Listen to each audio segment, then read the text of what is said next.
Hi there, everyone. Happy October Awareness Month. This is Dr. Kathryn Garforth talking to you about proactivity. This month is awareness for a bunch of different exceptionalities or disabilities, such as attention deficit and hyperactive disorder, learning disabilities, autism, dyslexia, Down syndrome, and mental health issues. And on Friday, I started talking about the 6 traits that are commonly found in individuals or who are successful despite their disabilities. And on Sunday, I talked about the first trait, which was having self-awareness and disability awareness. Today I'm going to be speaking about proactivity, which is the second trait. And becoming a proactive individual is important for anyone, but it's especially important for those with disabilities because they need to foresee challenges that other people aren't accustomed to looking for, and they need to make them aware of ways that they can succeed as an individual. And there are several things that they can do with their self-advocacy and knowing the right information about what's happening in a situation to better prepare themselves for success in the events.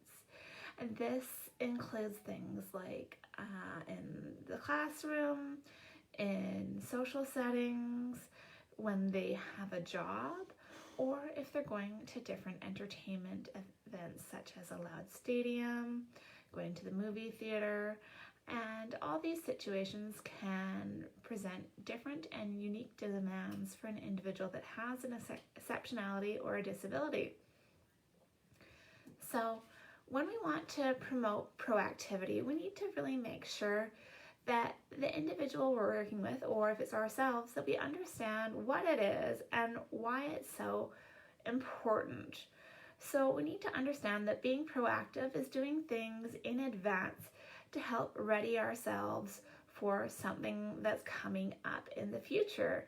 This could be going through an order of events, making sure we have all the resources that we need to be successful in the upcoming event, and also making sure that everything that you need to be successful are in place.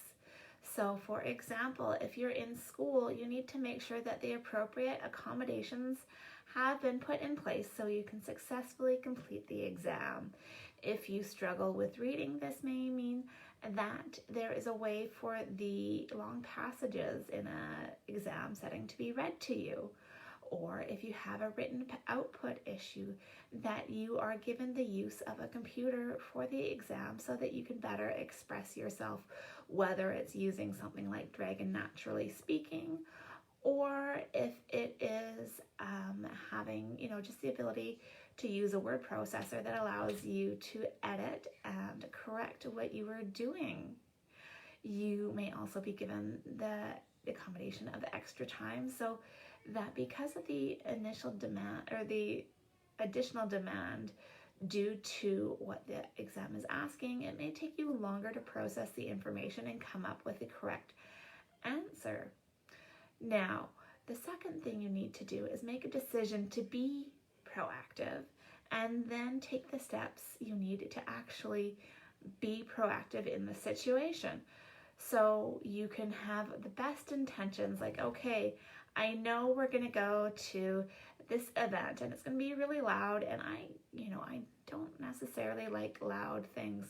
So I think I'm going to take my noise canceling headphones or earplugs to help make it so it's better for me. And then actually taking them and doing them.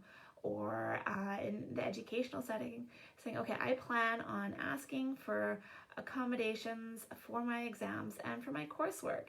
And to do this, I need to go to the Disability Resource Center or speak to the special education teacher and see what needs to be done to ensure I get the supports that I need to succeed. And then actually following through with this. So actually going through and doing the steps that you need to get the accommodations that are appropriate for you.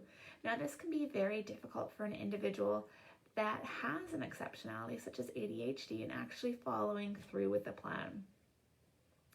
Now, the third part about proactivity is recognizing when a decision needs to be made and developing strategies for acting on them. So this is very similar to what I just said, but you need to know the situations that you need to take these proactive steps, and you should have a set of strategies that become almost a routine, because a lot of these situations, whether it's at school, at your job, in a social setting with a group of people, or where you're going to an entertainment event such as going to a movie theater, going to a live concert, or just being out in the public, there are things that are going to routinely need to be set in place for you to succeed in these situations.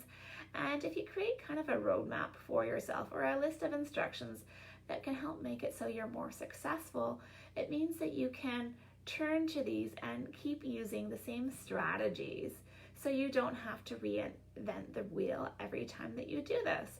Once you find something that works for you, you should continue doing it and stop trying to see if there's something that's better, because if it's working well, then you should continue doing it. Now, another thing about proactivity is being responsible for your actions. So it's taking on the ownership of making sure that you speak out for what your needs are. Because if you have needs that are different from the majority of the population, then not everybody is going to be cognizant of those needs and how best to support you. So you need to take on the responsibility of advocating for your needs and saying what you need to be successful in the situation. And to do this, it's very important to develop a growth mindset, or having an internal locus of control. So you're saying that I know that I can make changes and I can change a situation based on my actions, instead of having a fixed mindset, which is it's done and there's nothing I can do about it. You need to be able to realize that you have the power within yourself to make changes, and the best way to do this is to be proactive in certain scenarios so that you can have that success. Now, this is all really about self-advocating and being assertive about your needs. So you have to become comfortable asking for what you need to succeed. And often you're going to have to be very firm in your requests and say, look, I am legally entitled to this support. It is required that you provide it to me, and this is what you need to do. You have to be willing to stand up for your own rights and speak out for them, because unfortunately, it's not always guaranteed, and it does typically involve the person or the situation that you're in to change the way that they're delivering things or how they originally planned to do things. And while it's very likely that the things that you're asking for are going to make it better for several people within the audience or in the scenario, it does take that additional work. The thing that I always think about is there was a little cartoon years ago that was circulating that had a school that had a bunch of snow, and the custodial staff spent the time clearing the stairs before clearing the ramp. And the individual in the wheelchair said, well, why didn't you do the ramp first? And he said, well, because, there's more people that can use the stairs. But the individual pointed out, well, actually, everyone can use the ramp, but I can't use the stairs. So it would have been better in that situation for the staff to work on clearing the ramp initially and then worrying about the stairs, because then everyone would have had access to get the entrance of the building, as opposed to just those who were able to climb the stairs. It also is important that you develop a variety of strategies for engaging with the world, because if you're relying only on one strategy all the time, there are going to be situations when that strategy is not effective or appropriate for the situation. There are going to be instances that you need to draw on a different skill set than your preferred skills in order to succeed. And knowing these in advance and having that toolbox filled with different strategies you can use is a lot more beneficial for you in the long run, because there are going to be cases when your go-to strategies don't work for the situation. So be flexible and have a couple strategies to deal with similar circumstances. Another key thing about being proactive is building your self-confidence so that you feel empowered and have the ability to go up and talk to people about the things that make you different and the way that you need to have these differences supported. There is nothing wrong with asking for support when you need it, but it can be very challenging because it's a very humbling experience, because you're being forced to recognize your weakness and speak about it to someone else. This takes a lot of confidence, self-confidence, and requires practice and repeated exposure.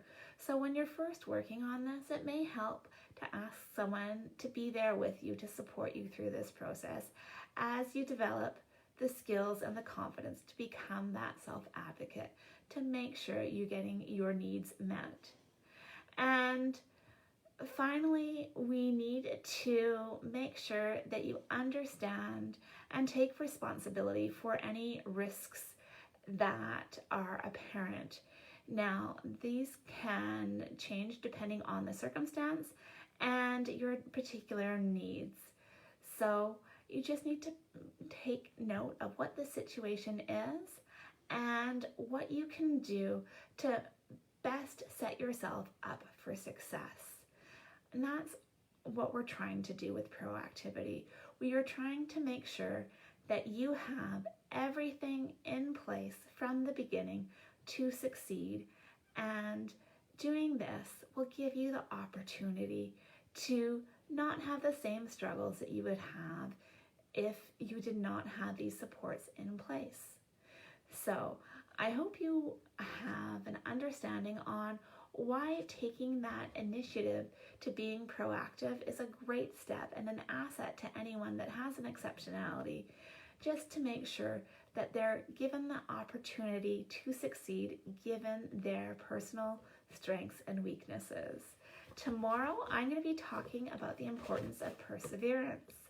Now, if you haven't done so already, please make sure that you like the Garforth Education Facebook page so that you're aware of all these events that we're running during October Awareness Month. Take care and stay safe.